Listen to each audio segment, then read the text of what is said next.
కూరగాయల market centre Macherla. చూడండి వర్షం, ఇక్కడైతే కనీసం బండి పోవడానికి అయితే సరైన దారి కూడా లేదు. వర్షంలో అయితే జనం అందరూ అల్లాడిపోతున్నారు. చూడండి ఇక్కడైతే మనం కూడా చూడండి కాళ్ళతో అయితే ఇదంతా ఫుల్ రోడ్ అనమాట. కానీ వర్షం పడి కరెక్ట్గా గంటలోనే ఇంత బీభత్సం అయితే అయిపోయింది. చూడండి ఇప్పుడు మనం కొంచెం ముందు ఇంకా పెద్ద ఏరియా ఉంది. చూడండి జనాలు వచ్చేవాళ్ళు కూడా ఎంత ఇబ్బంది పడుతున్నారో వర్షానికి.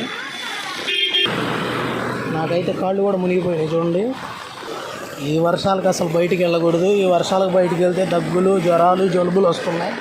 అందరూ టైఫాయిడ్ తల్లాడిపోతున్నారు ఇప్పటికే.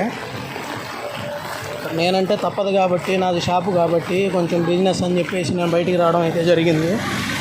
చూడండి పిల్లలు కూడా, కాయల బండ్ల వాళ్ళు కూడా వర్షం పడి ఆగిపోయినాయి, అడికాడి వెళ్ళిపోయారు. అందరూ వాహనదారులు కూడా, బిజినెస్ చేసుకునే వాళ్ళు కూడా ఈ వర్షానికి మొత్తం బండ్లు అక్కడ పెట్టేసి ఒక మనిషి కూడా లేకుండా వెళ్ళిపోయారు. మాచర్లో వర్షం బీభత్సం ఉంటుంది.